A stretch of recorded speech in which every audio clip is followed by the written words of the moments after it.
जी लैल साहब सत श्री अकाल जी। सत श्री अकाल गिल साहब। सत श्री अकाल जी दोस्तों, एक बारी फिर प्रोग्राम कौन चर्चा ਅਸੀਂ ਲੈ ਕੇ ਹਾਜ਼ਰ ਹੋ ਚੁੱਕੇ ਹਾਂ। ਕੱਲ ਅਸੀਂ ਬਜਟ ਦੀ ਗੱਲ ਕੀਤੀ ਸੀ ਕਿ ਪੰਜਾਬ ਵਿਧਾਨ ਸਭਾ ਦੇ ਵਿੱਚ ਬਜਟ ਜਿਹੜਾ ਪੇਸ਼ ਕੀਤਾ ਸੀ ਭਗਵੰਤ ਮਾਨ ਦੀ ਸਰਕਾਰ ਨੇ, ਉਹ ਕਿੰਨਾ ਕੁ ਸਾਰਥਕ ਹੈ, ਕਿੰਨਾ ਕੁ ਨਿਰਾਰਥਕ ਹੈ, ਔਰ ਉਸ ਬਜਟ ਦਾ ਕਿਹਨੂੰ ਕੀ ਬੈਨੀਫਿਟ ਹੋਣ ਵਾਲਾ ਹੈ, ਅੱਗੇ ਕੀ ਬੈਨੀਫਿਟ ਹੋਊਗਾ। ਸੋ ਇਹਨਾਂ ਗੱਲਾਂ ਤੇ ਆਪਾਂ ਚਰਚਾ ਕੀਤੀ ਸੀ। ਕੱਲ ਆਪਾਂ ਗੱਲ ਕੀਤੀ ਸੀ ਹੈਲਥ ਦੀ, ਕੱਲ ਗੱਲ ਕੀਤੀ ਸੀ ਕਿਸਾਨੀ ਦੀ, ਕੱਲ ਕੀ ਗੱਲ ਆਪਾਂ ਕੀਤੀ ਸੀ ਆਟਾ ਦਾਲ ਸਕੀਮ ਦੀ। ਬਹੁਤ ਸਾਰੀਆਂ ਗੱਲਾਂ ਸੀ ਜਿਹੜੀਆਂ ਆਪਾਂ ਕੱਲ ਕਰ ਚੁੱਕੇ ਹਾਂ, ਔਰ ਉਹਨਾਂ ਗੱਲਾਂ ਦੇ ਨਾਲ ਕਿਤੇ ਨਾ ਕਿਤੇ ਅਸੀਂ ਜਿਹੜੀ ਵੀ ਗੱਲ ਕੀਤੀ ਹੈ ਤਰਕ ਦੇ ਆਧਾਰ ਕੀਤੀ ਸੀ, ਕਿਉਂਕਿ ਬਿਨਾਂ ਤਰਕ ਤੋਂ ਅਸੀਂ ਬੋਲਦੇ ਨਹੀਂ। ਇਹਨਾਂ ਸਕੀਮਾਂ ਦਾ ਕੀ ਬੈਨੀਫਿਟ ਹੋਣਾ ਪੰਜਾਬ ਨੂੰ, ਹੋਣਾ ਜਾਂ ਨਹੀਂ ਹੋਣਾ, ਇਹ ਗੱਲ ਵੱਖਰੀ ਹੈ। ਅੱਜ ਤੱਕ ਦਿੱਲੀ ਵਿੱਚ ਜਿਹੜੀ ਮਰਜ਼ੀ ਸਰਕਾਰ ਹੋਵੇ ਲੈਲ ਸਾਹਿਬ ਜੀ, ਦਿੱਲੀ ਵਿੱਚ ਜਿਹੜੀ ਮਰਜ਼ੀ ਸਰਕਾਰ ਹੋਵੇ, ਉਹਦਾ ਪੰਜਾਬ ਦੇ ਨਾਲ ਜਾਂ ਹੋਰ ਸਟੇਟਾਂ ਨਾਲ ਕੋਈ ਲਿੰਕ ਨਹੀਂ ਸੀ ਹੁੰਦਾ ਇਸ਼ਤਿਹਾਰਬਾਜ਼ੀ ਦਾ ਜੀ। ਵੀ ਦਿੱਲੀ ਤੁਸੀਂ ਕੀ ਕਰਦੇ ਹੋ, ਤੁਸੀਂ ਆਪਣੀ ਸਟੇਟ ਵਾਸਤੇ ਕਰ ਰਹੇ ਹੋ, ਉਹਦੇ ਨਾਲ ਪੰਜਾਬ ਦਾ ਕੋਈ ਤਾਲੁਕ ਨਹੀਂ। ਪਰ ਹੁਣ ਕੋਲੈਬੋਰੇਸ਼ਨ ਹੋ ਗਈ। ਖੈਰ ਜੀ, ਕੋਲੈਬੋਰੇਸ਼ਨ ਹੈ, ਬਾਅਦ 'ਚ ਗੱਲ ਕਰਦੇ ਹਾਂ। ਇੱਕ ਵਾਰੀ ਫੇਰ ਪ੍ਰੋਗਰਾਮ ਹੁਣ ਚਰਚਾ ਵਿੱਚ ਤੁਹਾਡਾ ਹਾਰਦਿਕ ਸਵਾਗਤ ਹੈ। ਮੈਂ ਕੁਲਵੰਤ ਸਿੰਘ ਗਿੱਲ, ਔਰ ਮੇਰੇ ਨਾਲ ਮੇਰੇ ਸੀਨੀਅਰ ਸਾਥੀ ਪੱਤਰਕਾਰ ਨਰਿੰਦਰ ਸਿੰਘ ਜੀ ਲਹਿਲ। ਸਾਡੇ ਦੋਹਾਂ ਵੱਲੋਂ ਪਿਆਰ ਭਰੀ ਸਤਿ ਸ੍ਰੀ ਅਕਾਲ। ਕੋਲੈਬੋਰੇਸ਼ਨ ਦੀ ਗੱਲ ਕਰਦੇ ਹਾਂ। ਕੱਲ ਗੱਲ ਕਰੀ ਸੀ ਕਿ ਪੇਪਰਲੈਸ ਜਿਹੜਾ ਅਸੀਂ ਬਜਟ ਸੀ ਉਹ ਪੇਸ਼ ਕਰਾਂਗੇ, ਪੇਪਰ ਬਚਾਵਾਂਗੇ, ਪੈਸਾ ਬਚੂਗਾ। ਦੂਜੇ ਪਾਸੇ ਲੱਖਾਂ ਰੁਪਏ ਇਸ਼ਤਿਹਾਰ ਤੇ ਖਰਚ ਕੀਤਾ ਭਗਵੰਤ ਮਾਨ ਨੇ। ਅਰਵਿੰਦ ਕੇਜਰੀਵਾਲ ਵੀ ਇਹੀ ਕਰ ਰਹੇ ਨੇ।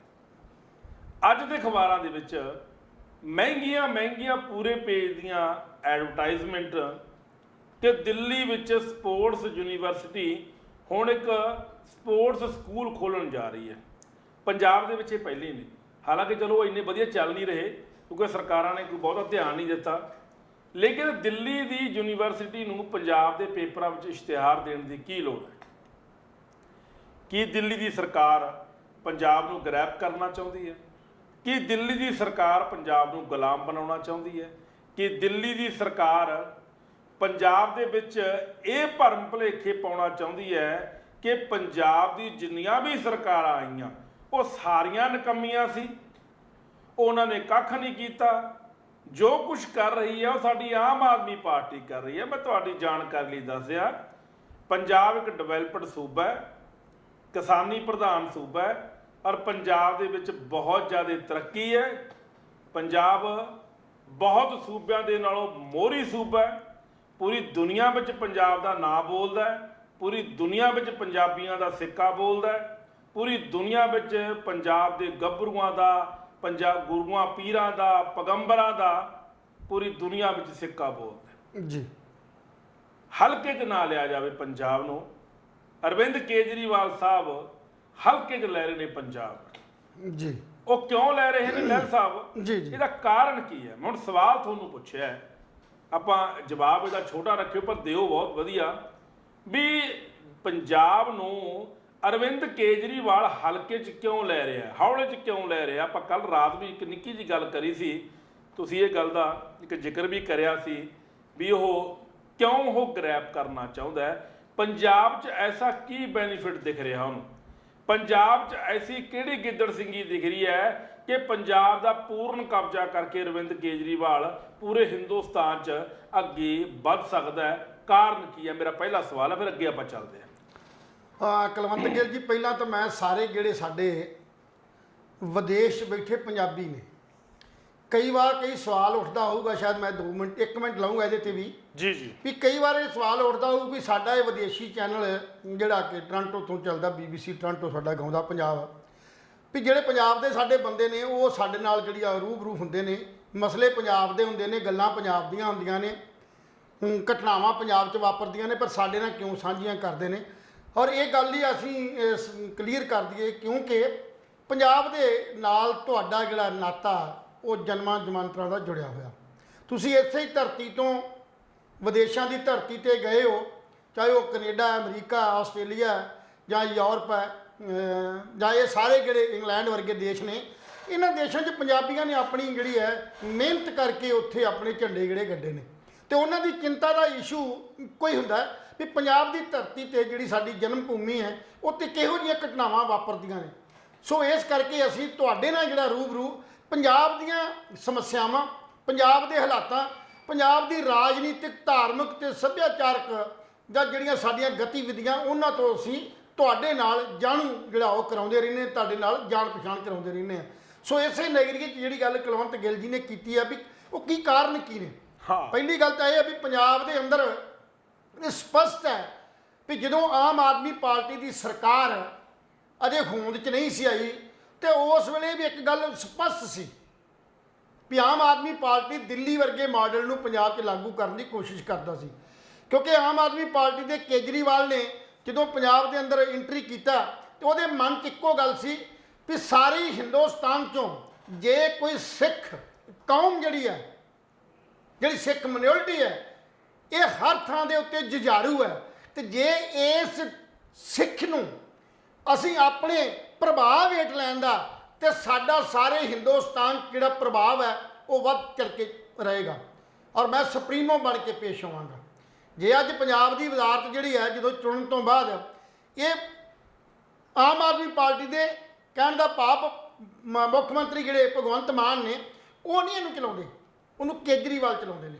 ਤੇ ਜਿਹੜਾ ਇਸ਼ਤਿਹਾਰ ਹੁਣ ਕੇਜਰੀਵਾਲ ਸਾਹਿਬ ਨੇ ਉਹ ਸਪੋਰਟਸ ਸਕੂਲ ਦੇ ਤੌਰ ਤੇ ਦਿੱਤਾ ਨਾ, ਉਹ ਇਹ ਪ੍ਰਭਾਵ ਦੇਣ ਲਈ ਦਿੱਤਾ ਪੰਜਾਬ ਦੇ, ਜਦੋਂ ਕਿ ਸਾਨੂੰ ਦਿੱਲੀ ਦੇ ਵਿੱਚ ਸਾਡੇ ਪੰਜਾਬੀਆਂ ਦੇ ਸਟੂਡੈਂਟਸ ਨੂੰ, ਪੰਜਾਬੀਆਂ ਦੇ ਬੰਦਿਆਂ ਨੂੰ ਕੋਈ ਬਹੁਤੀ ਜ਼ਿਆਦਾ ਅਹਿਮੀਅਤ ਨਹੀਂ ਦਿੱਤੀ ਗਈ। ਜੀ ਜੀ, ਕਿਉਂਕਿ ਹਰ ਸਟੇਟ ਦੀ ਆਪਣੀ ਪਾਲਿਸੀ ਹੈ, ਉੱਥੋਂ ਦੀ ਐਡਮਿਸ਼ਨ ਜਿਹੜਾ ਉਹ ਸਾਡਾ ਸ਼ਡਿਊਲ ਹੁੰਦਾ, ਇੱਕ ਪੱਕਾ ਪ੍ਰੋਸੀਜਰ ਹੈ ਵੀ ਅਸੀਂ 85% ਉਹ ਸੂਬੇ ਨੇ ਜਿਹੜੇ ਸੂਬਿਆਂ ਦੇ ਅੰਦਰ ਕਾਲਜ, ਯੂਨੀਵਰਸਿਟੀਆਂ ਜਾਂ ਹੋਰ ਅਦਾਰੇ ਜਾਂ ਸਰਕਾਰੀ ਜਿਹੜੇ ਅਦਾਰੇ ਨੇ ਜਿੱਥੇ ਕਿ ਨੌਕਰੀਆਂ, ਪੜ੍ਹਾਈ ਸਭ ਕੁਝ ਉਹਦਾ ਇੱਕ ਆਧਾਰ ਹੈ।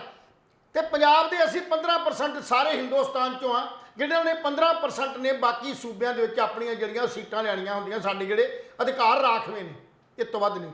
ਪਰ ਇਹ ਪ੍ਰਭਾਵ ਦੇਣਾ ਪੰਜਾਬ ਦੇ ਅੰਦਰ ਤੇ ਪੰਜਾਬ ਦੇ ਲੋਕਾਂ ਨੂੰ ਇਸ ਗੱਲ ਲਈ ਜੋੜ ਕੇ ਹਿੰਦੁਸਤਾਨ 'ਚ ਆਪਣੀ ਤਸਵੀਰ ਪੇਸ਼ ਕਰਨੀ ਕਿ ਅੱਜ ਪੰਜਾਬ ਦੇ ਅੰਦਰ ਅਸੀਂ ਜਿਹੜੇ ਆ ਉਹ ਪੂਰਨ ਰੂਪ ਦੇ ਵਿੱਚ ਜਿਹੜੇ ਆ ਉਹ ਚੰਗੀ ਸੁਵਿਧਾ ਦੇ ਰਹੇ ਆ ਤੇ ਦਿੱਲੀ ਦੇ ਮਾਡਲ ਨੂੰ ਪੰਜਾਬ 'ਚ ਵੀ ਲਾਗੂ ਕਰਕੇ ਦਿਖਾਤਾ।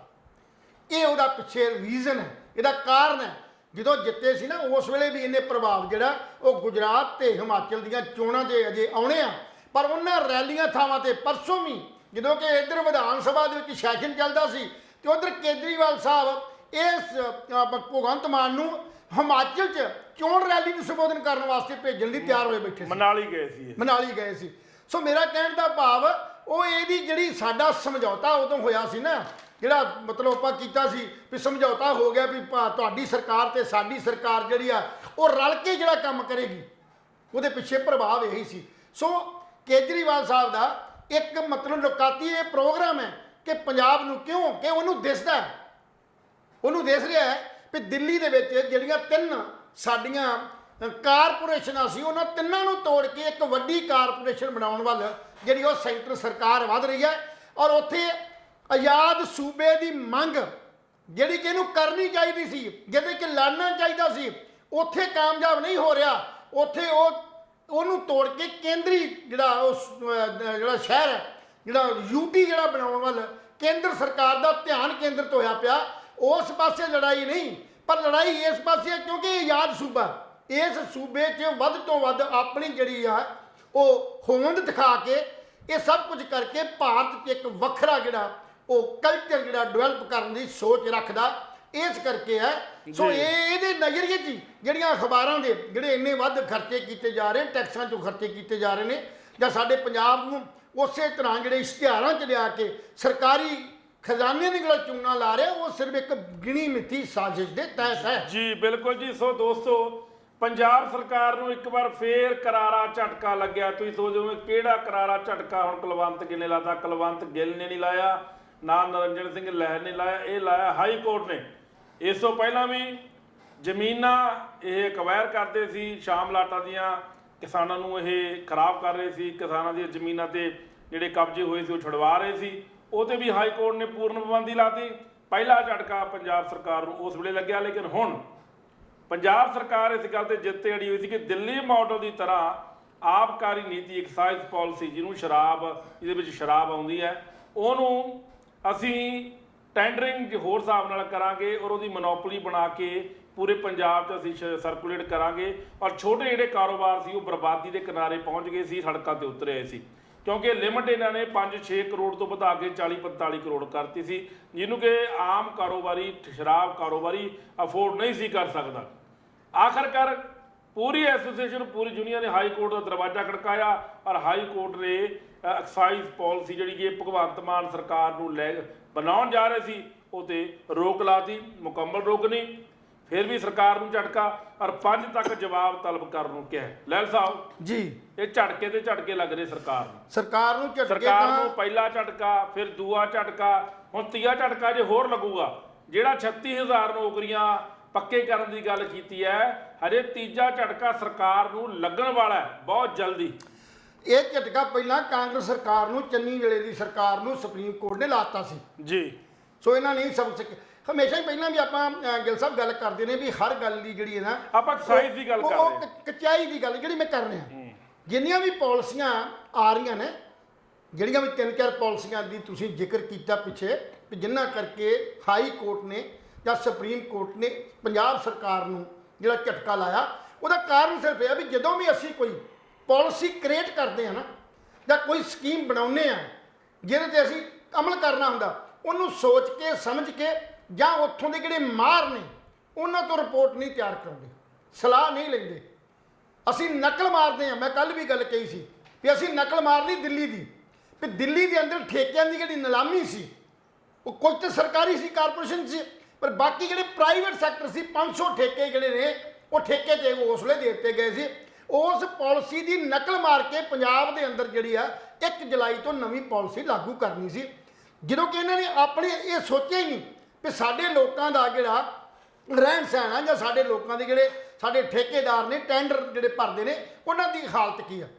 ਜਦੋਂ ਇਹ ਸਾਰਾ ਕੁਝ ਵਿਚਾਰਦੇ ਹੀ ਨਹੀਂ, ਜੇ 36000 ਪੋਸਟਾਂ ਦੀ ਗੱਲ ਕਰਦੇ, ਉਹਨੂੰ ਵੀ ਉਹਨਾਂ ਨੇ ਟੈਕਨੀਕਲ ਨਹੀਂ ਸੁਝਾਈ, ਨਾ ਹੀ ਕਿਸੇ ਟੈਕਨੀਕਲ ਮਾਹਰ ਕੋਲੋਂ ਜਾਂ ਸਿੱਖਿਆ ਦੇ ਮਾਹਰ ਕੋਲੋਂ, ਜਾਂ ਜਿਹੜੇ ਸਾਡੇ ਬੁੱਧੀਜੀਵੀ ਨੇ, ਜਾਂ ਜਿਹੜੇ ਸਾਡੇ ਆਰਥਿਕ ਵਿਗਿਆਨੀ ਨੇ। ਮੈਂ ਕੱਲ ਵੀ ਗੱਲ ਕੀਤੀ, ਜਦੋਂ ਉਹਨਾਂ ਮਾਹਰਾਂ ਦੀ ਸਲਾਹ ਨਹੀਂ ਲਈ ਜਾਂਦੀ ਤਾਂ ਉਦੋਂ ਆਪਾਂ ਸੋਚਦੇ ਹਾਂ ਵੀ ਇਹ ਹਵਾ 'ਚ ਡਾਂਗਾਂ ਨੇ। ਜੀ ਜੀ, ਸਿਰਫ ਵੋਟਾਂ ਪੱਕੀਆਂ ਕਰਨ ਲਈ ਜਾਂ ਆਪਣੀ ਕੀਤੀ ਗੱਲ ਨੂੰ ਸਿਰਫ ਸ਼ੋਸ਼ੇਬਾਜ਼ੀ 'ਚ ਲਿਜਾਣ ਲਈ ਇਹੋ ਜਿਹੀਆਂ ਜਿਹੜੀਆਂ ਸਕੀਮਾਂ ਜਦੋਂ ਹੁੰਦੀਆਂ ਨੇ, ਤੇ ਉਸ ਵੇਲੇ ਕਾਨੂੰਨੀ ਪ੍ਰਕਿਰਿਆ ਜੋ ਲੰਘੀਆਂ ਨਹੀਂ ਹੁੰਦੀਆਂ ਜੀ, ਕਾਨੂੰਨੀ ਮਾਪਦੰਡ ਅਪਣਾਏ ਨਹੀਂ ਹੁੰਦੇ। ਜਦੋਂ ਕਾਨੂੰਨੀ ਮਾਪਦੰਡ ਅਪਣਾਏ ਨਾ ਜਾਣ ਤੇ ਉਦੋਂ ਫਿਰ ਦੁਰਦਸ਼ਾ ਜਿਹੜੀ ਆ ਹੁੰਦੀ ਹੈ, ਔਰ ਉਹ ਝਟਕਾ ਫਿਰ ਸਰਕਾਰ ਨੂੰ ਲੱਗਦਾ ਹੀ ਲੱਗਦਾ। ਲੈਲ ਸਾਹਿਬ ਸਿੰਪਲ ਜੀ ਗੱਲ ਹੈ, ਤੁਸੀਂ ਉਹ ਮੰਨ ਲਓ ਹਨਾ ਜੀ, ਤੁਹਾਡੀ ਜੇਬ 'ਚ 2 ਕਰੋੜ ਰੁਪਏ ਜੀ, ਤੁਸੀਂ ਇੱਕ ਵਧੀਆ ਆਪਣਾ ਕਾਰੋਬਾਰ ਚਲਾ ਰਹੇ ਹੋ, ਛੋਟਾ ਮੋਟਾ, ਚਾਹੇ ਉਹ ਸ਼ਰਾਬ ਦਾ ਚਲਾ ਰਹੇ ਹੋ, ਇਹ ਤਾਂ ਕਾਰੋਬਾਰ ਹੀ ਹੈ ਜੀ, ਔਰ ਤੁਹਾਡਾ ਪਰਿਵਾਰ ਉਹਦੇ ਨਾਲ ਚੱਲਦਾ ਹੈ। ਜਿਹੜੇ ਕੰਮ ਕਰਨ ਵਾਲੇ ਕਰਿੰਦੇ ਨੇ, ਡਰਾਈਵਰ ਤੋਂ ਲੈ ਕੇ ਵੈਂਡਰ ਤੋਂ ਲਾ ਕੇ ਸਪਲਾਈ ਵਾਲੇ, ਸਾਰੇ ਤੁਹਾਡੇ ਨਾਲ ਜੁੜੇ ਹੋਏ ਨੇ ਪਰਿਵਾਰ। ਜੀ ਜੀ, ਜੇ ਤੁਸੀਂ ਪੰਜਾਬ ਦਾ 4-5 ਹਜ਼ਾਰ, ਮੇਰੇ ਖਿਆਲ 'ਚ ਵੱਧਦੇ ਹੋਣਗੇ ਜੀ, 4-5 ਹਜ਼ਾਰ ਕਾਰੋਬਾਰੀ ਤੁਸੀਂ ਬਾਹਰ ਕੱਢ ਦਿਓਗੇ, ਤੁਸੀਂ ਇੱਕ ਬੰਦੇ ਹੱਥ ਬਾਂਗਡੋਰ ਫੜਾ ਦਿਓਗੇ ਵੀ ਲੈ ਵੀ ਪੂਰੇ ਸ਼ਰਾਬ ਦੀ ਮੋਨੋਪੋਲੀ ਤੇਰੇ ਹੱਥ ਹੈ। ਇਹ ਹੁਣ ਪੌਂਟੀ ਚੱਡਾ ਜਾਂ ਮਲਹੋਤਰੇ ਵਰਗੇ ਉਹਨਾਂ ਨੂੰ ਦੇਣ ਨੂੰ ਫਿਰਦੇ ਨੇ। ਸਵਾਲ ਇੱਥੇ ਖੜਾ ਹੁੰਦਾ ਹੈ ਵੀ ਸ਼ਰਾਬ ਸਸਤੀ ਹੋ ਗਈ ਜੀ, ਇੱਥੇ ਮੈਡੀਕਲ ਸਸਤਾ ਨਹੀਂ ਹੈ। ਤੁਸੀਂ ਕਿਸੇ ਪ੍ਰਾਈਵੇਟ ਹਸਪਤਾਲ ਦੇ ਵਿੱਚ ਤੁਸੀਂ ਕਿਸੇ ਡਾਕਟਰ ਨੂੰ ਦਿਖਾਉਣ ਜਾਂਦੇ ਹੋ, 500 ਰੁਪਏ ਤੋਂ ਲੈ ਕੇ 700 ਰੁਪਈਆ ਫੀਸ ਚਾਰਜ ਕਰਦੇ। ਜਿਹੜੇ ਇਸ ਤੋਂ ਵੱਡੇ ਹਸਪੀਟਲ, ਮੈਂ ਇਹ ਮਿਡਲ ਕਲਾਸ ਹਸਪੀਟਲ ਦੀ ਗੱਲ ਕਰਦਾ, ਵੱਡੇ ਹਸਪੀਟਲ ਵਿੱਚ 1500 ਫੀਸ ਹੈ। ਫਿਰ ਉਹ ਟੈਸਟ ਲਿਖਦੇ ਨੇ, ਇੱਕ ਬਹੁਤ ਵਧੀਆ ਰਟਿਆ ਰਟਾਇਆ ਇਹਨਾਂ ਦਾ ਸਬਜੈਕਟ ਹੈ, ਟੈਸਟ ਲਿਖ ਦਿਓ। ਫਿਰ ਟੈਸਟਾਂ ਦੇ ਵਿੱਚੋਂ ਗੜਬੜ ਕੱਢਦੇ ਨੇ, ਫਿਰ ਉਹ ਵਹਿਮ 'ਚ ਪਾਉਂਦੇ ਨੇ, ਫਿਰ ਉਹ ਐਡਮਿਟ ਹੋਣ ਲਈ ਕਹਿੰਦੇ ਨੇ, ਲੱਖਾਂ ਰੁਪਈਆ ਖਰਚ ਆਉਂਦਾ। ਸਰਕਾਰ ਕੋਲੇ ਪਹਿਲੇ ਬਜਟ ਦੇ ਵਿੱਚ ਇਸ ਤਰ੍ਹਾਂ ਦਾ ਕੋਈ ਵਿਕਲਪ ਨਹੀਂ ਨਿਕਲਿਆ, ਕੋਈ ਅਨਾਉਂਸਮੈਂਟ ਨਹੀਂ ਨਿਕਲੀ ਕਿ ਜਿਹੜੇ ਗਰੀਬ ਬੰਦੇ ਨੇ ਉਹਨਾਂ ਦਾ ਇਲਾਜ ਪ੍ਰਾਈਵੇਟ ਹਸਪਤਾਲ 'ਚ ਹੋ ਸਕੇ। ਕਿਉਂ? ਜਿਹੜੀ ਪਹਿਲਾਂ ਅੰਸ਼ੁਮਨ ਸਕੀਮ ਚੱਲਦੀ ਸੀ ਜਾਂ ਉਹ ਗਰੀਬਾਂ ਦੇ ਕਾਰਡ ਬਣੇ ਹੋਏ ਸੀ, ਉਹ ਪੰਜਾਬ ਸਰਕਾਰ ਨੇ ਪਿਛਲੀ ਅਦਾਇਗੀ ਨਹੀਂ ਕੀਤੀ ਹਸਪਤਾਲਾਂ ਨੂੰ, ਉਹ ਬੰਦ ਹੋ ਗਈ ਸੀ। ਹੁਣ ਕੋਈ ਇਲਾਜ ਨਹੀਂ ਕਰਾ ਸਕਦਾ। ਲੇਕਿਨ ਹਾਂ, ਸ਼ਰਾਬ ਇਹ ਘਰੋਂ ਘਰੀ ਦੇਣ ਨੂੰ ਫਿਰਦੇ ਨੇ। ਆਟਾ ਇਹ ਘਰੋਂ ਘਰੀ ਦੇਣ ਨੂੰ ਫਿਰਦੇ ਨੇ, ਦਾਲਾਂ ਇਹ ਘਰੋਂ ਘਰੀ ਦੇਣ ਨੂੰ ਫਿਰਦੇ। ਲਹਿਲ ਸਾਹਿਬ, ਹਾਲੇ ਤਾਂ ਸਰਕਾਰ ਨੇ ਨਾ ਆਟਾ ਤੇ ਦਾਲ ਦੀ ਹੋਮ ਡਿਲੀਵਰੀ ਸ਼ੁਰੂ ਕਰਨੀ ਹੈ। ਅਜੇ ਤੇ ਕਰਨੀ ਹੈ, ਹਲੇ ਕਰਨੀ ਹੈ, ਵਿਚਾਰ ਅਧੀਨ ਹੈ। ਤੁਸੀਂ 2-3 ਮਹੀਨੇ ਠਹਿਰ ਜੋ। ਇੱਕ ਬਿਆਨ ਹੋਣ ਵਾਲਾ ਹੈ ਵੀ ਭਾਈ ਜੇ ਕਿਸੇ ਨੂੰ ਸ਼ਰਾਬ ਦੀ ਬੋਤਲ ਚਾਹੀਦੀ ਹੈ ਸਾਨੂੰ ਫੋਨ ਕਰੋ, ਤੁਹਾਡੇ ਘਰੇ ਬੋਤਲ ਪਹੁੰਚੂਗੀ, ਤੁਹਾਡੇ ਘਰੇ ਪੇਟੀ ਪਹੁੰਚੂਗੀ। ਫਿਰ ਉਹਨੂੰ ਕੰਪਨੀਆਂ ਡੀਲ ਕਰਨਗੀਆਂ, ਫਿਰ ਕੰਪਨੀਆਂ ਡਿਸਕਾਊਂਟ ਦੇਣਗੀਆਂ। ਜਿਵੇਂ ਫੂਡ ਤੇ ਡਿਸਕਾਊਂਟ ਮਿਲਦਾ ਹੈ ਵੀ ਪਹਿਲੀ ਵਾਰ ਸ਼ਰਾਬ ਆਰਡਰ ਕਰਦੇ 20% ਡਿਸਕਾਊਂਟ ਤੁਹਾਨੂੰ ਕੂਪਨ ਮਿਲ ਗਿਆ, ਅਗਲੇ ਵਾਰ ਤੁਸੀਂ ਲਓਗੇ ਤੁਹਾਨੂੰ ਪਊਆ ਫ੍ਰੀ। ਗਿੱਲ ਸਾਹਿਬ, ਇਹ ਪ੍ਰੈਕਟਿਸ ਜਿਹੜੀ ਆ ਕਰੋਨਾ ਦੇ ਦੌਰਾਨ ਜੀ ਸਰਕਾਰ ਨੇ ਇਹ ਕਰ ਚੁੱਕੀ ਹੈ। ਰਾਸ਼ਨ ਤਾਂ ਨਹੀਂ ਪਹੁੰਚਾਇਆ, ਰਾਸ਼ਨ ਨੇ ਮੈਡੀਕਲ ਸਹੂਲਤ ਨਹੀਂ ਦਿੱਤੀ। ਲੈ ਸਾਹਿਬ, ਲੋਕੀ ਹਸਪਤਾਲਾਂ 'ਚ ਜਿਹੜੀ ਆਕਸੀਜਨ ਦੀ ਘਾਟ ਕਾਰਨ ਮਰਨ ਕਿਨਾਰੇ ਪਏ ਸੀ। ਸ਼ਰਾਬ ਦਵਾਈਆਂ ਹੈ ਨਹੀਂ ਸੀ, ਸ਼ਰਾਬ ਪਹੁੰਚੀ, ਪਰ ਸ਼ਰਾਬ ਦੇ ਠੇਕੇ ਖੁੱਲ ਗਏ ਤੇ ਖੁੱਲਣ ਤੋਂ ਬਾਅਦ ਇਹ ਪਲੈਨਿੰਗ ਆ ਗਈ ਵੀ ਘਰ ਤੋਂ ਤੁਸੀਂ ਫੋਨ ਕਰੋ। ਜਿਹੜੀਆਂ ਸਵੀਗੀ ਵਰਗੀਆਂ ਜਾਂ ਹੋਰ ਜਿਹੜੀਆਂ ਕੰਪਨੀਆਂ ਨੇ ਜਿਹੜੀਆਂ ਫੂਡ ਸਪਲਾਈ ਕਰਦੀਆਂ ਨੇ ਘਰੋਂ ਘਰੀ, ਉਹ ਤੁਹਾਡੇ ਘਰਾਂ 'ਚ ਸ਼ਰਾਬ ਜਿਹੜੀ ਆ ਸਪਲਾਈ ਕਰਨਗੇ। ਪਰ ਲਹਿਲ ਸਾਹਿਬ, ਇਹ ਤਜਰਬਾ ਬਹੁਤ ਸਫਲ ਹੋਇਆ ਸੀ। ਇਹ ਤਜਰਬਾ ਇਹ ਹੁਣ ਨਵੀਂ ਸਰਕਾਰ ਨੂੰ ਤੁਸੀਂ ਅੱਜ ਇੱਕ ਹੋਰ ਮੁੱਦਾ ਦੇ ਦਿੱਤਾ ਹੈ ਕਿ ਸਰਕਾਰ ਦੁੱਧ ਤੇ ਭਾਵੇਂ ਨਾ ਪਹੁੰਚਾਏ, ਰਾਸ਼ਨ ਭਾਵੇਂ ਨਾ ਪਹੁੰਚਾਏ ਜਾਂ ਹੋਰ ਸੁੱਖ ਸਹੂਲਤਾਂ ਭਾਵੇਂ ਨਾ ਦੇ, ਸ਼ਰਾਬ ਦੀ ਸਹੂਲਤ ਘਰੋਂ ਘਰੀ ਮਿਲਣ ਦੀ ਉਮੀਦ ਕੀਤੀ ਜਾ ਸਕਦੀ ਹੈ। ਕਿਉਂਕਿ ਉਹ ਚਾਹੁੰਦੇ ਨੇ ਕਿ ਪੰਜਾਬ ਦੀ ਨੌਜਵਾਨੀ ਜਿਹੜੀ ਆ ਉਹ ਨਸ਼ਿਆਂ 'ਚ ਗਲਤ ਹੋ ਕੇ ਸਾਡੇ ਕੀਤੇ ਕੰਮਾਂ ਨੂੰ ਪੜਚੋਲ ਨਾ ਕਰਨ। ਉਹ ਜਵਾਨੀ ਜਿਹੜੀ ਆ ਨੌਕਰੀਆਂ ਨਾ ਮੰਗਣ, ਉਹ ਜਵਾਨੀ ਕਦੇ ਐਜੂਕੇਸ਼ਨ ਚੰਗੀ ਨਾ ਮੰਗਣ, ਉਹ ਸਿਰਫ ਤੇ ਸਿਰਫ ਸ਼ਰਾਬ ਦੇ ਘੁੱਟਾਂ 'ਚ ਆਪਣੇ ਚਾਚੇ ਤੇ ਤਾਏ ਨੂੰ ਮਾਰ ਦੇਣ। ਜ਼ਮੀਨਾਂ ਦੀ ਵੰਡ ਦੇ ਨਾਲ ਗੋਲੀਆਂ ਦਾ ਆਗਾਜ਼ ਸ਼ੁਰੂ ਹੋ ਜੇ। ਕਿਉਂਕਿ ਪੰਜਾਬ ਦੀ ਜਿਹੜੀ ਧਰਤੀ ਹੈ ਨਾ, ਇਹਦੇ ਗੁਰੂਆਂ ਪੀਰਾਂ ਦੀ ਧਰਤੀ ਸੀ ਤੇ ਸਾਡੀਆਂ ਸਰਕਾਰਾਂ ਇਹ ਕਾਰਪੋਰੇਟ ਘਰਾਣੇ ਜਿਹੜੇ ਨਾ ਉਹਦੇ ਨਾਲ ਸਮਝੌਤਾ ਕਰਕੇ ਵਪਾਰਕ ਹੋ ਗਈ ਹੈ। ਸਰਕਾਰ ਤੇ ਲੋਕਾਂ ਦੀ ਆਵਾਜ਼ ਸੀ, ਸਰਕਾਰ ਨੇ ਆਪਣੀ ਪ੍ਰਜਾ ਨੂੰ ਤੇ ਦੁੱਖ ਸੁੱਖ ਨੂੰ ਵੇਖਣਾ ਸੀ, ਪਰ ਅੱਜ ਹਰ ਚੀਜ਼ ਜਿਹੜੀ ਆ ਉਹਨੂੰ ਵਪਾਰਕ ਕਰ ਦਿੱਤਾ ਗਿਆ। ਸ਼ਰਾਬ ਇਸ ਕਰਕੇ ਵੇਚੀ ਜਾ ਰਹੀ ਹੈ ਕਿ ਸ਼ਰਾਬ ਤੋਂ ਟੈਕਸ ਬਹੁਤ ਆਉਂਦਾ, ਰੈਵਨਿਊ ਬਹੁਤ ਆਉਂਦਾ। ਕੀ ਰੈਵਨਿਊ ਦੇ ਹੋਰ ਕੋਈ ਚਾਂਸ ਨਹੀਂ ਹੈ ਜੀ? ਹੋਰ ਕੋਈ ਰਾਹ ਨਹੀਂ ਹੈ ਰੈਵਨਿਊ ਆਉਣ ਦਾ? ਸ਼ਰਾਬ ਹੀ ਰਹਿ ਗਈ ਇਕੱਲੀ। ਸੋ ਇਹ ਇੱਕ ਸਾਡੀ ਸਰਕਾਰ ਦੇ ਜਾਂ ਸਾਡੇ ਰਾਜਨੀਤਿਕ ਲੋਕਾਂ ਦੀ ਸੋਚ ਦੀ ਤੇ ਸਮਝ ਦੀ ਘਾਟ ਹੈ। ਕਦੇ ਵਿਦੇਸ਼ਾਂ 'ਚ ਸੁਣਿਆ ਜੇ ਵੀ ਉੱਥੇ ਸ਼ਰਾਬ ਦੀ ਨੀਤੀ ਤੋਂ ਸ਼ਰਾਬ ਦੇ ਉਹ ਪੈਸਿਆਂ ਤੇ ਸਰਕਾਰ ਚੱਲਦੀ ਹੋਵੇ? ਜਿਸ ਸੂਬੇ 'ਚ ਦੁੱਧ ਦੀਆਂ ਨਦੀਆਂ ਵਗਣੀਆਂ ਚਾਹੀਦੀਆਂ ਸੀ, ਜਿਸ ਸੂਬੇ ਦੇ ਲੋਕ ਐਡਵਾਂਸ ਬਾਕੀਆਂ ਸੂਬਿਆਂ ਨਾਲੋਂ ਕਿਤੇ ਵੱਧ ਉੱਪਰ ਸੀ, ਕਿਸਾਨੀ ਉੱਪਰ ਸੀ, ਐਜੂਕੇਸ਼ਨ ਤੌਰ ਤੇ ਉੱਪਰ ਸੀ, ਅੱਜ ਉਹ ਨਸ਼ਿਆਂ ਦੇ ਗਲਤ ਹੋ ਗਈ। ਕਿਉਂਕਿ ਸਰਕਾਰ ਜਿਹੜੀ ਹੈ ਉਹ ਰੈਵਨਿਊ ਲਿਆਉਣਾ ਚਾਹੁੰਦੀ ਆ, ਤਾਂ ਸ਼ਰਾਬ ਸਸਤੀ ਕੀਤੀ ਗਈ ਹੈ। ਲਹਿਲ ਸਾਹਿਬ, ਗੱਲ ਇਦਾਂ ਹੈ, ਤੋਂ ਵੱਡੀ ਹੋਰ ਕਮੀ ਕੀ ਹੋ ਸਕਦੀ ਹੈ ਸਰਕਾਰਾਂ ਦੀ? ਵੀ ਸਰਕਾਰਾਂ ਪਾਲਿਸੀ ਜਦੋਂ ਬਣਾਉਂਦੀਆਂ ਨੇ, ਉਹ ਪਾਲਿਸੀਆਂ ਸਿਰਫ ਤੇ ਸਿਰਫ ਰਾਜ ਜਿਹੜੀਆਂ ਕਾਰਪੋਰੇਟ ਘਰਾਣੇ ਨੇ, ਇਹ ਵੀ ਸ਼ਰਾਬ ਨੀਤੀ ਜਿਹੜੀ ਆ, ਇੱਕ L1 ਇੱਕ ਲਾਇਸੈਂਸ ਜਿਹੜਾ ਸਿਰਫ ਇੱਕ ਬੰਦੇ ਨੂੰ ਦਿੱਤਾ ਜਾਏਗਾ, ਔਰ ਉਹਨੂੰ ਦਿੱਤਾ ਜਾਏਗਾ ਜਿਸ ਬੰਦੇ ਦੀ ਸ਼ਰਾਬ ਫੈਕਟਰੀ ਆ। ਕੰਪਨੀਆਂ ਨੇ ਸ਼ਰਾਬ ਦੀਆਂ, ਮੈਕਡੋਵਲ ਹੋ ਗਈ, ਬਲੈਂਡਰ ਹੋ ਗਈ, ਮਤਲਬ ਮੇਰਾ ਕਹਿਣ ਦਾ ਭਾਵ ਸੰਖੇਪ ਤੌਰ ਤੇ ਆਪਾਂ ਗੱਲ ਕਰਤੀ ਹੈ, ਆਪਾਂ ਬ੍ਰਾਂਡਿੰਗ ਨਹੀਂ ਕਰਦੇ, ਆਪਾਂ ਬ੍ਰਾਂਡਿੰਗ ਨਹੀਂ ਕਰਦੇ। ਕਹਿਣ ਦਾ ਮੇਰਾ ਭਾਵ ਉਹ ਜਿਹੜੀਆਂ ਸਾਡੀਆਂ ਮਾਰਕ ਜਿਹੜੇ ਹੈਗੇ ਨੇ, ਮਤਲਬ ਜਿਹੜੇ ਘਰਾਣੇ ਨੇ, ਕਾਰਪੋਰੇਟ ਘਰਾਣੇ ਨੇ, ਉਹਨਾਂ ਘਰਾਣਿਆਂ ਨੂੰ ਇਹ ਸੁਵਿਧਾ ਦੇਣ ਵਾਸਤੇ, ਉਹਨਾਂ ਨੂੰ ਫਾਇਦਾ ਪਹੁੰਚਾਉਣ ਵਾਸਤੇ ਇਹ ਜਿਹੜੀ ਪਾਲਿਸੀ ਹੈ, ਜਿਹੜੀ ਇਹਨੂੰ ਕਹਿ ਦਈਏ ਆਪਾਂ ਕੇਜਰੀਵਾਲ ਪਾਲਿਸੀ ਹੈ, ਇਹ ਪੰਜਾਬ 'ਚ ਜਿਹੜੀ ਆ ਲਾਗੂ ਕੀਤੀ ਜਾ ਰਹੀ ਹੈ। ਉਹ ਵੱਖਰੀ ਗੱਲ ਕਿ ਲੋਕ ਅੱਜ ਅਜੇ ਇੰਨੇ ਸੂਝਵਾਨ ਤੇ ਸਿਆਣੇ ਨਹੀਂ ਹੋਏ। ਉਹ ਇਹ ਤਾਂ ਸੋਚਦੇ ਨੇ ਵੀ ਆਟਾ ਭਾਵੇਂ ਨਾ ਹੋਵੇ ਪਰ ਸ਼ਰਾਬ ਤਾਂ ਸਸਤੀ ਹੋ ਹੀ ਗਈ ਹੈ। ਅਜੇ ਲੋਕਾਂ 'ਚ ਬਹੁਤ ਵੱਡੀ, ਜਿੱਥੇ ਸਰਕਾਰ ਦੀ ਕਮੀ ਹੈ ਨਾ, ਉੱਥੇ ਲੋਕਾਂ 'ਚ ਵੀ ਕਮੀ ਹੈ, ਲੋਕਾਂ 'ਚ ਵੀ ਸੋਚ ਦੀ ਘਾਟ ਹੈ। ਮੈਂ ਪਿੰਡਾਂ 'ਚ ਗਿਆ ਤੇ ਲੋਕ ਖੁਸ਼ ਸੀ। ਮੈਂ ਕਿਉਂ ਖੁਸ਼ ਹਾਂ? ਸ਼ਰਾਬ ਸਸਤੀ ਹੋ ਗਈ ਹੈ। ਮੈਂ ਕਿਹਾ ਘਰ ਆਟਾ ਹੈਗਾ, ਆਟਾ ਤਾਂ ਮਹਿੰਗਾ ਹੋ ਰਿਹਾ, ਚੀਨੀ ਮਹਿੰਗੀ ਹੋ ਰਹੀ ਹੈ, ਦਾਲਾਂ ਮਹਿੰਗੀਆਂ ਹੋ ਰਹੀਆਂ, ਡੀਜ਼ਲ ਪੈਟਰੋਲ ਤੇਲ ਮਹਿੰਗਾ ਹੋ ਰਿਹਾ, ਖਾਣੇ ਵਾਲੇ ਤੇਲ ਮਹਿੰਗੇ ਹੋ ਗਏ, ਦਵਾਈਆਂ ਮਹਿੰਗੀਆਂ ਹੋ ਗਈਆਂ। ਜਿਹੜੀਆਂ ਨਸੈਸਿਟੀ ਸੀ ਸਾਡੇ ਘਰਾਂ 'ਚ, ਕਾਲਜ ਦੀਆਂ ਫੀਸਾਂ ਵਧ ਗਈਆਂ, ਸਕੂਲਾਂ ਦੀਆਂ ਫੀਸਾਂ ਵਧਾਤੀਆਂ, ਨਵੇਂ ਸਾਲ 'ਚ ਪ੍ਰਾਈਵੇਟ ਸਕੂਲਾਂ ਨੇ ਕੰਮ ਹੀ ਕਾਂ ਚੁੱਕਤਾ। ਸੋ ਉਹਨਾਂ ਵੱਲ ਧਿਆਨ ਨਹੀਂ ਗਿਆ ਲੋਕਾਂ ਦਾ ਧਿਆਨ ਗਿਆ ਸ਼ਰਾਬ ਸਸਤੀ ਹੋ ਗਈ ਹੈ। ਲੈਲ ਸਾਹਿਬ ਉਹ ਕਸੂਰ ਸਾਡੇ ਆਪਣੇ ਲੋਕਾਂ ਦਾ ਵੀ ਕੁਲਵੰਤ ਗਿੱਲ ਜੀ ਹੈ। ਆਪਾਂ ਵਿਅੰਗ ਲਾਉਣਾ ਹੈ, ਆਪਾਂ ਚਰਚਾ ਨਹੀਂ ਕਰਨੀ।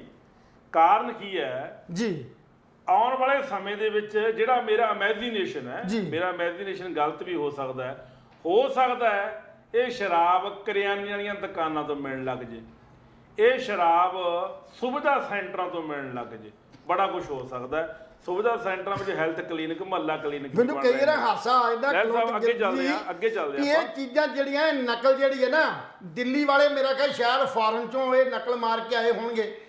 ਫੋਰਨ 'ਚ ਤੁਹਾਨੂੰ ਪਤਾ ਹੀ, ਤੁਸੀਂ ਜਾਣਦੇ ਹੋ ਕੈਨੇਡਾ ਜਾਂ ਹੋਰਨਾਂ ਦੇਸ਼ਾਂ 'ਚ ਗਏ ਹੋ, ਉੱਥੇ ਹਰ ਦੁਕਾਨ ਤੋਂ ਤੁਹਾਨੂੰ ਬੀਅਰ ਤੇ ਸ਼ਰਾਬ ਮਿਲ ਸਕਦੀ ਆ। ਉੱਥੇ ਕੋਈ ਲਾਇਸੈਂਸ ਨਹੀਂ ਹੈਗਾ, ਜਿਵੇਂ ਕਿ ਹਥਿਆਰਾਂ ਦਾ ਲਾਇਸੈਂਸ ਨਹੀਂ ਸੀ ਅਮਰੀਕਾ ਕੈਨੇਡਾ 'ਚ, ਤੇ ਉੱਥੇ ਜਿਹੜਾ ਉਹਨਾਂ ਨੇ ਹੁਣ ਪਾਬੰਦੀ ਲਾਈ ਹੈ। ਜਦੋਂ ਪੰਜਾਬ ਦੇ ਹਾਲਤ ਵਿਗੜਨ ਲੱਗੇ ਜਾਂ ਉਹਨਾਂ ਦੇਸ਼ਾਂ ਦੇ ਹਾਲਤ ਜਦੋਂ ਵਿਗੜਨ ਲੱਗੇ ਤੇ ਉਹਨਾਂ ਨੇ ਹੁਣ ਪਾਬੰਦੀ ਲਾਉਣੀ ਸ਼ੁਰੂ ਕਰ ਦਿੱਤੀ ਹੈ ਵੀ ਲਾਇਸੈਂਸ ਤੇ ਹਥਿਆਰ ਨਹੀਂ। ਇਸੇ ਤਰ੍ਹਾਂ ਹੀ ਸ਼ਰਾਬ ਵੀ ਹਰ ਥਾਂ ਤੋਂ ਮਿਲ ਸਕਦੀ ਹੈ ਤੇ ਪੰਜਾਬ ਉਹਦੀ ਨਕਲ ਕਰੇਗਾ।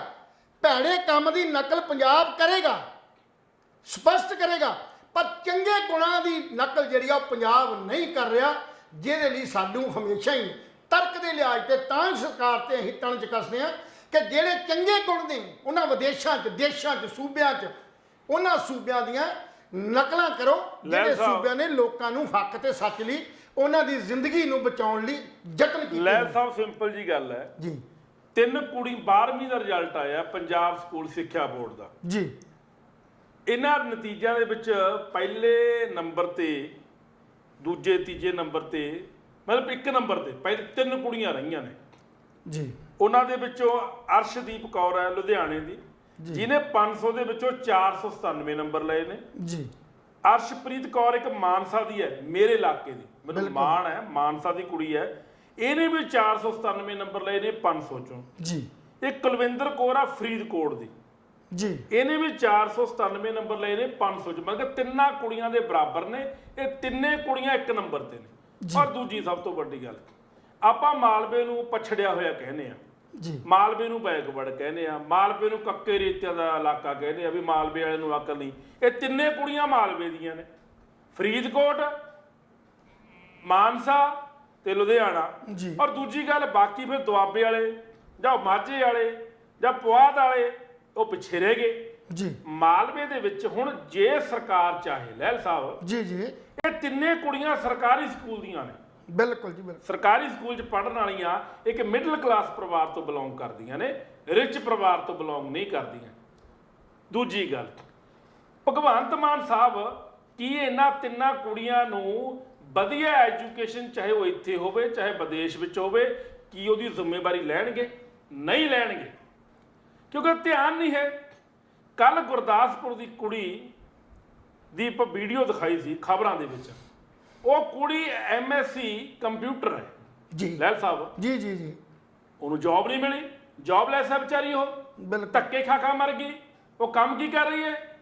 ਝੋਨਾ ਲਾ ਰਹੀ ਹੈ ਆਪਣੀ ਮਾਂ ਦੇ ਨਾਲ ਗਰਮੀ ਦੇ ਵਿੱਚ।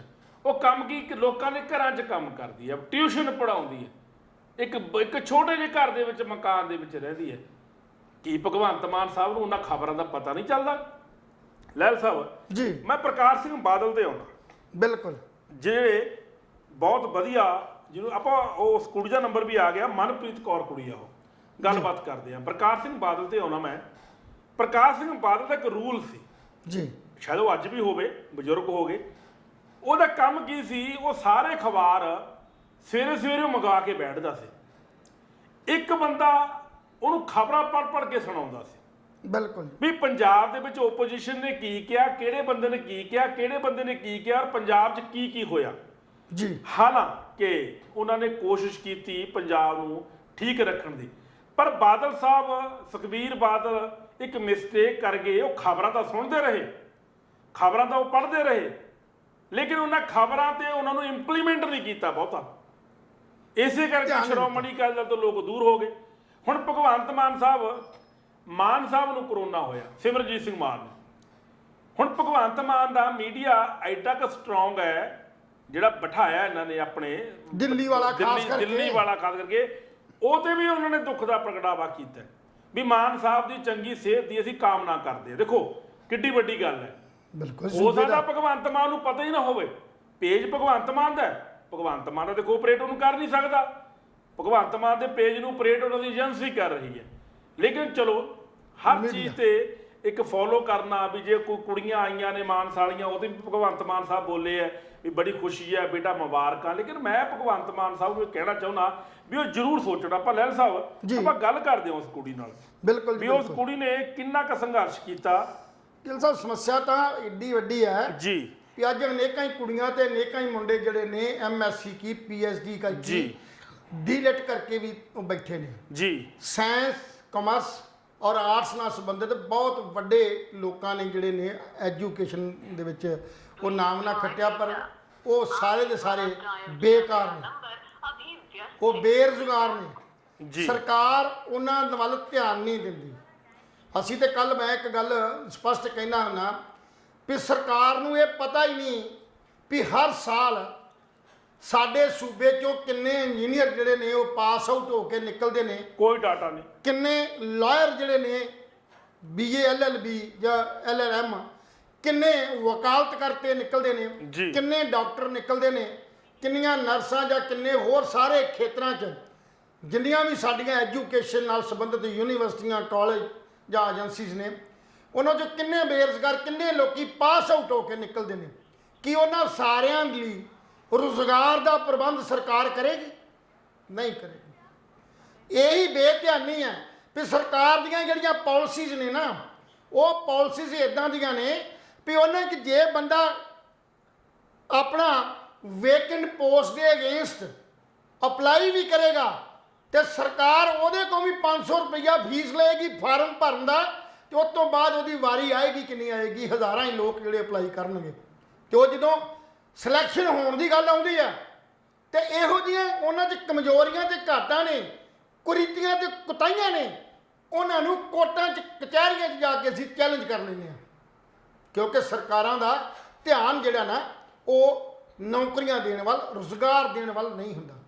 ਸੋ ਜਦੋਂ ਤੱਕ ਅਸੀਂ ਆਪਣੀਆਂ ਨੌਕਰੀਆਂ ਦਾ ਤੇ ਸਾਡੇ ਪਾਸ ਆਊਟ ਹੋ ਕੇ ਨਿਕਲੇ ਵਿਦਿਆਰਥੀਆਂ ਦਾ ਸਮਤੋਲ ਨਹੀਂ ਨਾ ਬਣ ਜਾਂਦਾ ਤਦ ਤੱਕ ਹਿੰਦੁਸਤਾਨ ਦੇ ਅੰਦਰ ਇਹ ਬੇਰੁਜ਼ਗਾਰੀ ਰਹੇਗੀ।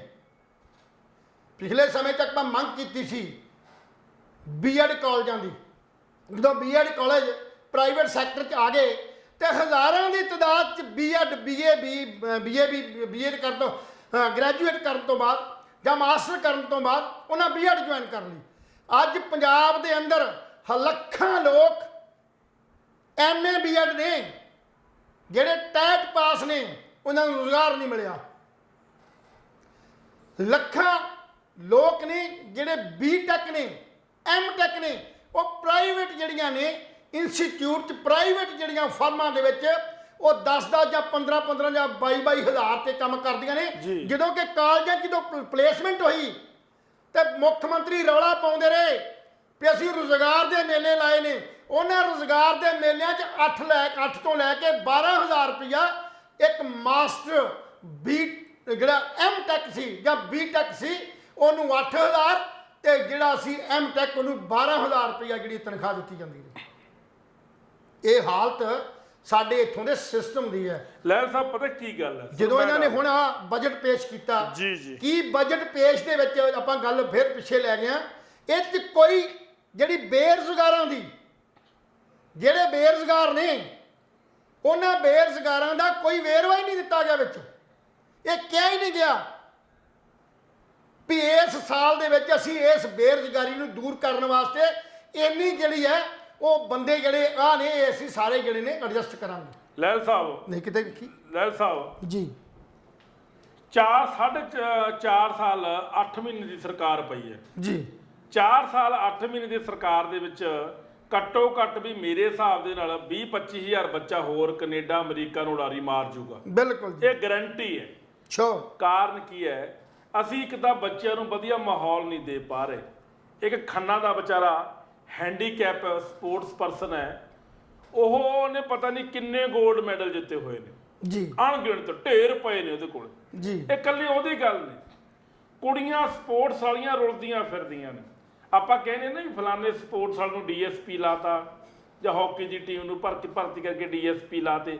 ਉਹ ਬਹੁਤ ਚੰਦ ਲੋਕ ਨੇ, ਖੁਸ਼ਕਿਸਮਤ ਲੋਕ ਨੇ ਜਿਨ੍ਹਾਂ ਨੂੰ ਨੌਕਰੀਆਂ ਮਿਲਦੀਆਂ ਨੇ, ਪਰ 90 ਤੋਂ 95% ਬਦਨਸੀਬ ਸਪੋਰਟਸ ਪਰਸਨ ਉਹ ਨੇ ਜਿਹੜੇ ਧੱਕੇ ਖਾਂਦੇ ਫਿਰਦੇ ਨੇ, ਜਿਨ੍ਹਾਂ ਨੂੰ ਜੌਬ ਨਹੀਂ ਮਿਲਦੀ। ਉਹ ਡਿਗਰੀਆਂ ਲੈ ਲੈ ਕੇ ਜਾਂਦੇ ਨੇ। ਆ ਸੰਜੇ ਪੋਪਲੀ, ਇਹਦੀ ਗੱਲ ਕਰਦੇ ਆ। ਸੰਜੇ ਪੋਪਲੀ ਅੰਦਰ ਹੈ, ਉਹਦਾ ਮੁੰਡੇ ਨੇ ਆਪਣੇ ਆਪ ਨੂੰ ਗੋਲੀ ਮਾਰ ਲਈ, ਆਈਏਐਸ ਅਫਸਰ ਹੈ। ਇਹ ਮਲੋਟ ਵਾਲੇ ਪਾਸੇ ਕਲੈਕਟਰ ਹੁੰਦਾ ਸੀ ਕਿਸੇ ਸਮੇਂ ਜੀ। ਉਦੋਂ ਜ਼ਮੀਨਾਂ ਦੇ ਪੈਸੇ ਮਿਲਣੇ ਸੀ ਆਪਣੇ ਕਿਸਾਨਾਂ ਨੂੰ। ਇਹ ਜਿਨ੍ਹਾਂ ਨੂੰ ਤਾਂ ਥੋੜ੍ਹੇ ਪੈਸੇ ਸੀ ਜ਼ਮੀਨਾਂ ਦੇ, ਉਹ ਤਾਂ ਚੈੱਕ ਵੰਡ ਕੇ ਆ ਗਿਆ। ਜਿਹੜੇ ਵੱਡੀ ਰਕਮ ਵਾਲੇ ਪੈਸੇ ਸੀ, ਉਹ ਚੈੱਕ ਇਹ ਚੰਡੀਗੜ੍ਹ ਆਪਣੇ ਨਾਲ ਲਿਆ, ਦੇ ਕੇ ਨਹੀਂ ਆਇਆ। ਚਲੋ, ਉਹ ਕਿਸਾਨ ਵਿਚਾਰੇ ਉਹ ਆਪਣੀ ਦੁੱਖ ਭਰੀ ਕਹਾਣੀ ਦੱਸਦੇ ਨੇ, ਹੁਣ ਸੋਸ਼ਲ ਮੀਡੀਆ ਤੇ ਪਾਉਂਦੇ ਨੇ ਜਾਂ ਫੋਨ ਕਰਦੇ ਨੇ ਵੀ ਅਸੀਂ ਸੰਜੇ ਪੋਪਲੀ, ਇਹੀ ਆਈਏਐਸ ਅਫਸਰ, ਇਹੀ ਭ੍ਰਿਸ਼ਟ ਅਫਸਰ ਜਿਹਨੂੰ ਭਗਵੰਤ ਮਾਨ ਸਰਕਾਰ ਨੇ ਚੱਕਿਆ, ਇਹਦੇ ਕੋਲੇ ਅਸੀਂ 5-5 6-6 ਦਿਨ ਚੰਡੀਗੜ੍ਹ ਗੇੜੇ ਲਾਉਂਦੇ ਸੀ, ਸਾਰਾ ਦਿਨ ਭੁੱਖਣ ਪਾਣੇ ਇਹਦੇ ਦਫ਼ਤਰ ਬੈਠਦੇ ਹੁੰਦੇ ਸੀ, ਤੇ ਸ਼ਾਮ ਵੇਲੇ ਨਿਕਲਦਾ ਸੀ ਤੇ ਇਹ ਕਹਿੰਦਾ ਸੀ ਉੱਚੀ ਆਵਾਜ਼ 'ਚ, ਇੰਨੇ ਹੰਕਾਰ ਦੇ ਵਿੱਚ, ਕਿ ਮੇਰੇ ਦਫ਼ਤਰ ਨੂੰ ਪਿੰਡ ਨਾ ਬਣਾਇਆ ਜਾਵੇ। ਇਹ ਗੱਲ ਨਹੀਂ ਸੀ ਸੁਣਦਾ, ਐਡਾ ਹੰਕਾਰੀ ਅਫਸਰ ਸੀ ਇਹ ਚੰਗਾ ਹੋ ਗਿਆ ਚੱਕ ਲਿਆ। ਫਿਰ ਲਾਸਟ ਵਿੱਚ ਲੈਣ ਪਾਈ ਵੀ ਕਦੇ ਦਾਦੇ ਦੀਆਂ ਤੇ ਕਦੇ ਪੋਤੇ ਦੀਆਂ।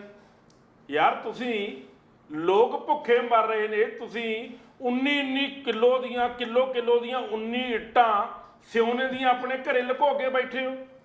ਤੁਸੀਂ ਚਾਂਦੀ ਕਿਲੋਆਂ ਦੇ ਹਿਸਾਬ ਨਾਲ ਘਰੇ ਲੁਕੋ ਕੇ ਬੈਠੇ ਹੋ। ਇਹ ਇਕੱਲਾ ਇੱਕ ਨਹੀਂ ਹੈ ਲੈਣ ਸਾਹਿਬ। ਫੂਡ ਸਪਲਾਈ ਡਿਪਾਰਟਮੈਂਟ ਦੇ ਵਿੱਚ ਜਿਹੜਾ ਆਪਣੇ ਕਾਂਗਰਸ ਵੇਲੇ, ਅਕਾਲੀਆਂ ਵੇਲੇ ਫੂਡ ਸਪਲਾਈ ਮੰਤਰੀ ਸੀ, ਉਹਨਾਂ ਨੇ ਜਿੰਨੇ ਠੇਕੇ ਦਿੱਤੇ ਉਹ ਆਪਣੇ ਲਾਡਲਿਆਂ ਨੂੰ ਦਿੱਤੇ, ਜਿਹਦੇ ਵਿੱਚ ਕਈ ਹਜ਼ਾਰ ਕਰੋੜ ਦਾ ਘਪਲਾ ਹੈ। ਹੁਣ ਜਿਹੜੇ ਠੇਕੇਦਾਰਾਂ ਨੂੰ ਇਹ ਟੈਂਡਰ ਨਹੀਂ ਸੀ ਮਿਲੇ, ਉਹ ਠੇਕੇਦਾਰ ਇਕੱਠੇ ਹੋ ਕੇ ਭਗਵੰਤ ਮਾਨ ਤੱਕ ਅਪਰੋਚ ਕਰ ਰਹੇ ਨੇ ਕਿ ਕਈ ਹਜ਼ਾਰ ਕਰੋੜ ਦੇ ਘਟਾਲੇ ਦੀ ਜਾਂਚ ਕੀਤੀ ਜਾਵੇ। ਗਿੱਲ ਸਾਹਿਬ ਕੋਈ ਇੱਕ ਥੋੜੇ ਨੇ ਜੀ, ਪੰਜਾਬ ਦੇ ਅੰਦਰ ਹਰ ਬੰਦੇ ਨੇ ਇਸ ਗੰਗਾ 'ਚ ਆਪਣੇ ਹੱਥ ਧੋਤੇ ਨੇ। ਮੈਂ ਤੇ ਹਰ ਵਾਰ ਇਹ ਗੱਲ ਕਹਿਣਾ ਹੁੰਦਾ ਵੀ ਚੋਰ ਉਹ ਆ ਜਿਹੜਾ ਫੜਿਆ ਗਿਆ, ਜਿਹੜਾ ਫੜਿਆ ਨਹੀਂ ਗਿਆ ਉਹ ਸਾਧ ਹੈ। ਇਹ ਸਾਰੇ ਚੋਰ ਨੇ, ਇਹ ਸ਼ਾਇਦ ਸਾਰੇ ਚੋਰ ਨੇ, ਪਰ ਚੋਰ ਚੋਰੀ ਕਰਦਾ ਜਦੋਂ ਫੜਿਆ ਜਾਊਗਾ ਨਾ, ਉਦੋਂ ਚੋਰ ਖਵਾਊਗਾ। ਪਹਿਲਾਂ ਤੇ ਸਾਧ ਹੀ ਬਣੇ ਪਏ ਨੇ। ਸਰਦਾਰ ਦਰਬਾਰਾ ਸਿੰਘ ਜਿਹੜੇ ਗੁਰੂ ਜਿਹਨੂੰ ਕਹਿੰਦੇ ਆਪਾਂ, ਉਹ ਸੈਕਟਰੀ, ਪ੍ਰਿੰਸੀਪਲ ਸੈਕਟਰੀ ਰਹੇ ਨੇ ਅਕਾਲੀ ਦਲ ਦੀ ਸਰਕਾਰ ਵੇਲੇ। ਤਾਂ ਜਦੋਂ ਆਪਣੇ ਇਲਾਕੇ 'ਚ ਐਮਐਲਏ ਦੀ ਚੋਣ ਲਈ ਖੜੇ ਸੀ ਨਾ ਜੀ, ਤਾਂ ਲੋਕ ਉਹਨਾਂ ਨੂੰ ਸਵਾਲ ਕਰਦੇ ਸੀ ਵੀ ਗੁਰੂ ਜੀ, ਜਦੋਂ ਅਸੀਂ ਤੁਹਾਡੇ ਦਫ਼ਤਰਾਂ ਜਾਂਦੇ ਤੁਹਾਨੂੰ ਤੇ ਇੰਨਾ ਹੈਂਕਲ ਹੁੰਦਾ ਕਿ ਮੈਂ ਆਈਏਐਸ ਅਫਸਰ ਹਾਂ, ਹੁਣ ਤੁਸੀਂ ਪਿੰਡਾਂ ਦੀਆਂ ਕੱਚੀਆਂ ਸੜਕਾਂ 'ਤੇ ਕਿਵੇਂ ਚੱਲੋਗੇ? ਇੱਦਾਂ ਹੀ ਸਾਡੇ ਸੈਸ਼ਨ ਜੱਜ ਜਿਹੜੇ ਇੱਥੇ ਰੋਪੜ ਹੁੰਦੇ ਸੀ, ਉਹਨਾਂ ਨੂੰ ਚਮਕਾਓ ਇੱਥੇ ਬਸੀ ਪਠਾਣਾ ਤੋਂ ਜਿਹੜੀ ਟਿਕਟ ਦਿੱਤੀ, ਉਹ ਐਮਐਲਏ ਬਣ ਗਏ। ਹੁਣ ਉਹਨਾਂ ਨੇ, ਜੱਜਾਂ ਨੇ ਜਾਂ ਇਹਨਾਂ ਆਈਏਐਸ ਅਫਸਰਾਂ ਨੇ, ਤੇ ਚੰਡੀਗੜ੍ਹ ਦੀਆਂ ਪੱਕੀਆਂ ਸੜਕਾਂ, ਆਈਏਐਸ ਹੁੰਦਿਆਂ 에ਅਰ ਕੰਡੀਸ਼ਨ ਕਾਰਾਂ, 에ਅਰ ਕੰਡੀਸ਼ਨ ਗੱਡੀਆਂ ਤੇ ਹਵਾਈ ਜਹਾਜ਼ਾਂ ਦਾ ਸਫ਼ਰ ਕੀਤਾ ਹੁੰਦਾ। ਇਹਨਾਂ ਨੂੰ ਕੀ ਪਤਾ ਵੀ ਥੱਲੇ ਧਰਤੀ ਤੇ ਕਿਹੜੇ ਲੋਕ ਵਸਦੇ ਨੇ। ਇਹਨਾਂ ਦਾ ਰਾਬਤਾ ਜਿਹੜਾ ਹੈ ਉਹ ਆਮ ਪਬਲਿਕ ਨਾਲ ਨਹੀਂ ਹੁੰਦਾ। ਆਮ ਪਬਲਿਕ ਤੇ ਕੀੜੇ ਮਕੌੜੇ ਨਜ਼ਰ ਆਉਂਦੇ ਇਹਨਾਂ ਨੂੰ। ਤਾਂ ਜਦੋਂ ਉਹ ਪਿੰਡਾਂ 'ਚ ਜਾਣਾ ਤੇ ਪਿੰਡਾਂ 'ਚ ਕੱਚੀਆਂ ਸੜਕਾਂ 'ਤੇ ਲੰਘਦੇ ਸੀ, ਤੇ ਕੱਚੀਆਂ ਸੜਕਾਂ ਤੋਂ ਡਰਦਿਆਂ ਉਹਨਾਂ ਨੇ ਪਿੰਡਾਂ 'ਚ ਨਹੀਂ ਜਾਣਾ, ਤੇ ਲੋਕਾਂ 'ਚੋਂ ਵਸਾਰੇ ਗਏ। ਉਹ ਲੋਕ ਕਹਿੰਦੇ ਰਹੇ ਵੀ ਸਾਥੋਂ ਗੁਨਾਹ ਹੋਇਆ, ਕਿਉਂਕਿ ਇਹ ਜਿਹੜੀ ਸਾਡੀ ਆਈਏਐਸ ਲੌਬੀ ਹੈ, ਆਈਪੀਐਸ ਲੌਬੀ ਹੈ ਜਾਂ ਪੀਸੀਐਸ ਲੌਬੀ ਹੈ, ਇਹ ਲੌਬੀ ਆਮ ਤੌਰ ਤੇ ਆਪਣੀ ਇੰਨੀ ਹੰਕਾਰੀ ਹੁੰਦੀ ਹੈ। ਅਸਲ 'ਚ ਤਾਂ ਜਿਹੜਾ ਇਹ ਭ੍ਰਿਸ਼ਟਾਚਾਰ ਹੈ ਨਾ, ਇਹ ਮੰਤਰੀਆਂ ਤੋਂ ਦੂਜੇ ਨੰਬਰ ਤੇ ਇਹ ਆਉਂਦੇ ਨੇ। ਇਹਨਾਂ ਦੀ ਜਾਂਚ ਹੋਣੀ ਚਾਹੀਦੀ ਹੈ। ਦੂਜੇ ਨੰਬਰ ਤੇ ਆਉਂਦੇ ਨੇ, ਕਿਉਂਕਿ ਹਮੇਸ਼ਾ ਹੀ ਜਿਹੜੀ ਇੱਕ ਉਦਣ ਇੱਕ ਸੋਨੀ ਸਾਹਿਬ ਨੇ ਗੱਲ ਕੀਤੀ ਸੀ, ਹੈ ਤੇ ਉਹ ਕਰਪਟ ਮੰਤਰੀ ਆ ਉਹ ਵੀ, ਜਿਹਨੇ ਆਪਣੇ ਭਰਾ ਨੂੰ ਜਿਹੜਾ ਸਰਕਟ ਹਾਊਸ ਜਿਹੜਾ ਅੰਮ੍ਰਿਤਸਰ ਵਾਲਾ ਉਹ ਠੇਕੇ ਤੇ ਵੇਚ ਹੀ ਦਿੱਤਾ, ਲੀਕ ਤੇ ਦੇ ਛੱਡਿਆ। ਸਰਕਾਰੀ ਸੀ, ਜਿੱਥੇ ਅਫਸਰ ਜਾਂਦੇ ਸੀ ਉੱਥੇ ਆਓ ਭਗਤ ਹੁੰਦੀ ਸੀ, ਉੱਦਾਂ ਦੀ ਰਹਿਣ ਦੀ ਠਾਰ ਸੀ। ਪਰ ਹਾਂ, ਪਰ ਉਹ ਇੱਦਾਂ ਉਹਦੀ ਆਪਣੀ ਵਰਡਿੰਗ ਹੈ, ਆਪਣੀ ਵਰਡਿੰਗ ਇਹ ਗੱਲ ਕਹਿੰਦਾ ਹੈ ਵੀ ਕਿੱਦਾਂ ਜਿਹੜਾ ਸਿਸਟਮ ਹੈ ਨਾ, ਉਹ ਸਿਸਟਮ ਦੇ ਵਿੱਚ ਆਹ ਜਿਹੜੀਆਂ ਕਮੀਆਂ ਨੇ ਉਹ ਆਪ ਖੁਦ ਕਹਿ ਰਹੇ। ਸੋ ਇਹ ਜਿਹੜੇ ਲੋਕ ਨੇ ਨਾ, ਇਹਨਾਂ ਲੋਕਾਂ ਦਾ ਆਧਾਰ ਇਸ ਢੰਗ ਨਾਲ ਸ਼ੁਰੂ ਹੁੰਦਾ। ਸੋ ਸਾਰੇ ਦੇ ਸਾਰੇ ਜੇ ਆਪਾਂ ਇਹਨਾਂ ਦੀ ਤਨਖਾਹ ਦੇ ਵੇਰਵੇ ਲੈ ਲੈਂਦੇ ਹਾਂ, ਮੰਨ ਲਿਆ ਜਾਵੇ, ਛੋਟੀ ਜਿਹੀ ਗੱਲ ਹੈ, ਇੱਕ ਸਰਕਾਰੀ ਕਰਮਚਾਰੀ ਨੂੰ ਤਨਖਾਹ ਮਿਲਦੀ ਹੈ ਜਿਹੜਾ ਆਮ ਜਿਹੜਾ ਕਲਾਸ 1 ਅਫਸਰ ਤੱਕ 1.5 ਲੱਖ ਰੁਪਇਆ ਮਿਲਦੀ ਹੈ, 1.5 ਪੌਣੇ 2 ਲੱਖ ਹੁਣ ਹੋਈ ਹੈ। ਪਹਿਲਾਂ ਤਾਂ ਤਨਖਾਹ ਜਿਹੜੀ ਕਿਸੇ ਦੀ ਵੀ ਲੱਖ ਤੋਂ ਉੱਪਰ ਨਹੀਂ ਸੀ, ਥੱਲੇ ਥੱਲੇ ਸੀ। 1 ਲੱਖ ਰੁਪਇਆ ਤਨਖਾਹ ਲੈਣ ਵਾਲਾ ਬੰਦਾ ਏਸੀ ਗੱਡੀ ਜਾਂ 10 ਮਰਲੇ ਦੀ ਕੋਠੀ, ਉਹਦੇ 'ਚ ਸਾਰੀਆਂ ਸੁਵਿਧਾ, ਉਹਦੇ ਬੱਚੇ ਵਿਦੇਸ਼ 'ਚ ਪੜ੍ਹਦੇ ਹੋਣ ਜੀ ਜਾਂ ਹੋਰ ਸਹੂਲਤਾਂ ਕਦੇ ਪਾ ਨਹੀਂ ਸਕਦਾ ਜੀ, ਕੋਈ ਨਹੀਂ ਪਾ ਸਕਦਾ। ਪਰ ਉਹਦੀ ਘੱਟੋ ਘੱਟ ਦੀਆਂ ਪ੍ਰਾਪਰਟੀਆਂ ਦੀਆਂ ਜਿਹੜੀਆਂ ਕਿਸ਼ਤਾਂ ਨੇ ਉਹ ਤਾਂ 2 ਲੱਖ ਰੁਪਏ ਦੀਆਂ ਨੇ ਜਿਹੜੀਆਂ ਬੈਂਕਾਂ ਨੂੰ ਦਿੰਦਾ। ਜੀ ਉਹ ਕਿਵੇਂ ਪੰਪ ਕਰ ਗਿਆ, ਉਹ ਕਿਵੇਂ ਬਣਾ ਗਿਆ? ਇਹ ਸਾਰੇ ਜਿੰਨੇ ਦੇ ਟੋਟਲ ਨੇ, ਇਹ ਸਾਰਿਆਂ ਨੇ ਜਿੱਥੋਂ ਤੱਕ ਯਤਨ ਹੋਇਆ ਉਹਨਾਂ ਨੇ ਯਤਨ ਕਰਕੇ ਇਹ ਸਰਕਾਰੀ ਖਜ਼ਾਨੇ ਨੂੰ ਲੁੱਟ ਦਾ ਇੱਕ ਹਿੱਸਾ ਬਣਾ ਕੇ ਆਪਦੇ ਤਜੌਰੀਆਂ ਭਰ ਲਈਆਂ। ਸੋ ਇਹ ਤੇ ਇੱਕ ਚੰਦ ਲੋਕ ਨੇ ਜਿਹੜੇ ਅਜੇ ਇਸ ਨਗਰੀਏ ਚਾਹੇ ਨੇ ਪੋਪਲੀ ਵਰਗੇ ਹੋਰ ਵੀ ਗੱਲ ਜਾਂ ਹੋਰ ਬਹੁਤ ਲੋਕ ਨੇ ਜਿਨ੍ਹਾਂ ਦੇ ਉੱਤੇ ਜਿਹੜੇ ਕਦੇ ਬਹੁਤ ਸਕੰਜੇ ਕੱਸਣ ਦੀ ਲੋੜ ਹੈ। ਪਰ ਨਾਲ ਸਰਕਾਰ ਨੂੰ ਇਹ ਧਿਆਨ 'ਚ ਰੱਖ ਕੇ ਕਿ ਇਹਨਾਂ ਸਾਰਿਆਂ ਦੀਆਂ ਜਿਹੜੀਆਂ ਪ੍ਰਾਪਰਟੀਆਂ ਨੇ, ਮੈਂ ਹਰ ਵਾਰ ਇਹ ਗੱਲ ਕਹਿਣਾ, ਜਿੰਨੀਆਂ ਵੀ ਪ੍ਰਾਪਰਟੀਆਂ ਨੇ ਜਿਹੜੀਆਂ ਸੀਜ਼ ਹੋ ਜਾਂਦੀਆਂ ਨੇ, ਜਿਹੜੀਆਂ ਜ਼ਬਤ ਕੀਤੀਆਂ ਜਾਂਦੀਆਂ ਨੇ, ਜਿਹੜੀਆਂ ਜਿੱਦਾਂ ਕਿ ਸੋਨੇ ਦੀਆਂ ਇੱਟਾਂ ਨੇ, ਹੋਰ ਨੇ, ਬਹੁਤ ਲੋਕਾਂ ਕੋਲ ਨਿਕਲਿਆ, ਇਹ ਸਰਕਾਰੀ ਖਜ਼ਾਨੇ 'ਚ ਜਮ੍ਹਾਂ ਹੋਣ ਔਰ ਜਮ੍ਹਾਂ ਹੋ ਕੇ ਇਹਦਾ ਅੰਦਾਜ਼ਾ ਲਾ ਕੇ ਲੋਕਾਂ ਨੂੰ ਤਸਵੀਰ ਪੇਸ਼ ਕੀਤੀ ਜਾਵੇ। ਜਿਵੇਂ ਤੁਸੀਂ ਅਖਬਾਰਾਂ 'ਚ ਇਸ਼ਤਿਹਾਰ ਦੇ ਰਹੇ ਹੋ, ਨਜਾਇਜ਼ ਖਰਚਾ ਕਰ ਰਹੇ ਹੋ, ਇਹ ਵੀ ਇੱਕ ਨਜਾਇਜ਼ ਖਰਚਾ ਹੋਰ ਕਰ ਲਓ। ਦੱਸੋ ਵੀ ਹੁਣ ਤੱਕ 3 ਮਹੀਨੇ 'ਚ 4 ਮਹੀਨੇ 'ਚ ਕਿੰਨੇ ਬੰਦੇ ਤੁਸੀਂ ਫੜੇ, ਕਿੰਨੇ ਬੰਦਿਆਂ ਕੋਲ ਸਰਕਾਰੀ ਪ੍ਰਾਪਰਟੀਆਂ ਦੇ ਅਧੀਨ ਜਾਇਦਾਦ ਤੋਂ ਵੱਧ ਜਿਹੜੀ ਇਨਕਮ ਇਕੱਠੀ ਹੋਈ ਔਰ ਉਹ ਸਰਕਾਰ ਦੇ ਖਜ਼ਾਨੇ 'ਚ ਜਮ੍ਹਾਂ ਕਰਾਤੀ ਤਾਂ ਕਿ ਸਰਕਾਰ ਦਾ ਖਜ਼ਾਨਾ ਭਰ ਜੇ। ਸੋ ਇਸ ਕਰਕੇ ਇਹ ਸਾਰਾ ਕੁਝ ਤਾਂ ਆਪਾਂ ਕਰਦੇ ਹਾਂ, ਅੰਦਰ ਵੀ ਦੇ ਦਿੱਤੇ, ਸਜ਼ਾ ਵੀ ਹੋਣਗੀਆਂ, ਪਰ ਸਰਕਾਰੀ ਜਿਹੜਾ ਪੈਸਾ ਸੀ ਜਿਹੜਾ ਉਹਨਾਂ ਕੋਲ ਕਲੈਕਟ ਕੀਤਾ ਗਿਆ ਜਾਂ ਉਹਨਾਂ ਕੋਲ ਵਸਤਾਂ ਬਰਾਮਦ ਕੀਤੀਆਂ ਗਈਆਂ, ਉਹਨਾਂ ਦਾ ਹਿਸਾਬ ਸਰਕਾਰ ਕਦੋਂ ਦੇਗੀ? ਇਹ ਸਰਕਾਰ ਪਿਛਲੀਆਂ ਨੇ ਵੀ ਨਹੀਂ ਦਿੱਤਾ, ਹੁਣ ਵਾਲੀਆਂ ਵੀ ਨਹੀਂ ਦਿੱਤਾ, ਪਿਛਲੇ ਦਿੱਤਾ ਤੇ ਹੁਣ ਵਾਲੀਆਂ ਨੇ ਵੀ ਨਹੀਂ ਦੇਣਾ। ਫਿਰ ਉਹ ਗਏ ਕਿੱਥੇ ਪੈਸੇ? ਬਿਲਕੁਲ ਲੈਲ ਸਾਹਿਬ, ਉਹ ਗਿਆ ਕਿੱਥੇ?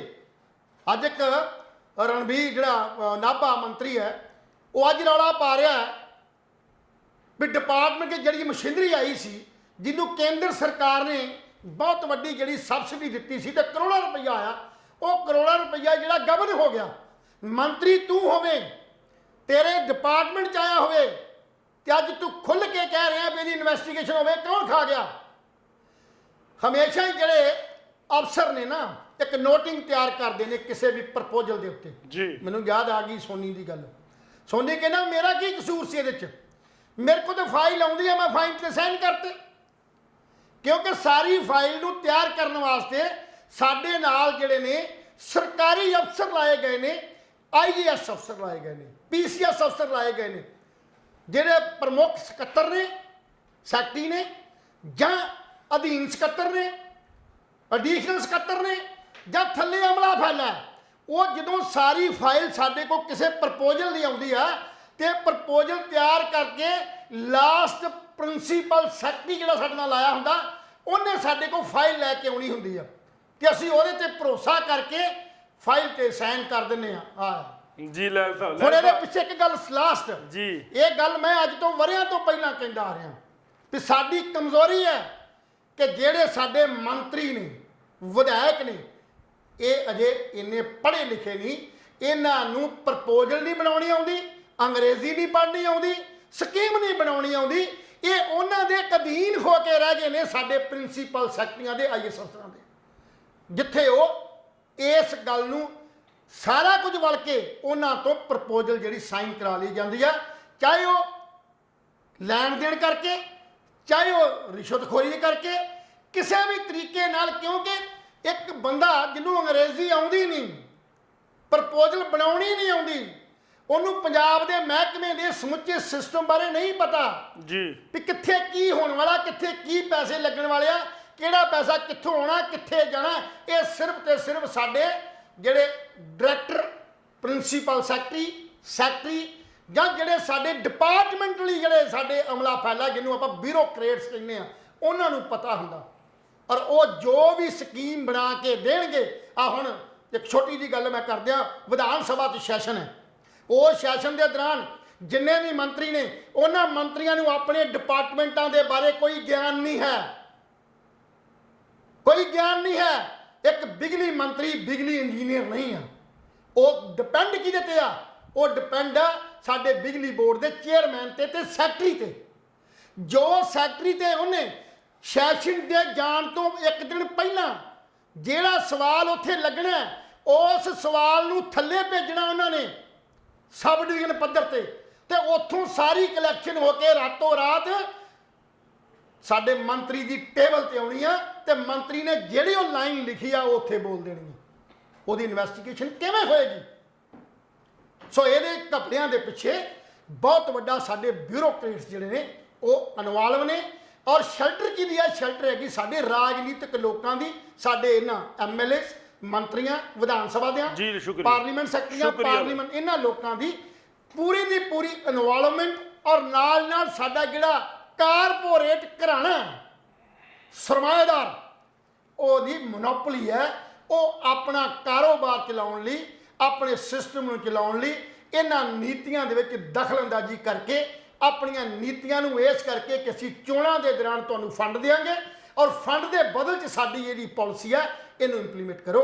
ਇਹ ਸਾਡੇ ਸਿਸਟਮ ਦਾ ਇੱਕ ਤਾਣਾ ਬਾਣਾ ਹੈ ਜਿਹਨੂੰ ਸੁਧਾਰਨ ਦੀ, ਵਿਚਾਰਨ ਦੀ ਤੇ ਸਮਝਣ ਦੀ ਲੋੜ ਹੈ। ਜਦੋਂ ਤੱਕ ਸਾਡੇ ਪੰਜਾਬ ਦੇ ਲੋਕ ਇਸ ਸਾਰੇ ਸਿਸਟਮ ਨੂੰ ਨਹੀਂ ਸਮਝ ਪਾਉਣਗੇ ਤਦ ਤੱਕ ਸਾਡੇ ਨਾਲ ਲੁੱਟ ਵੀ ਹੁੰਦੀ ਰਹੂ।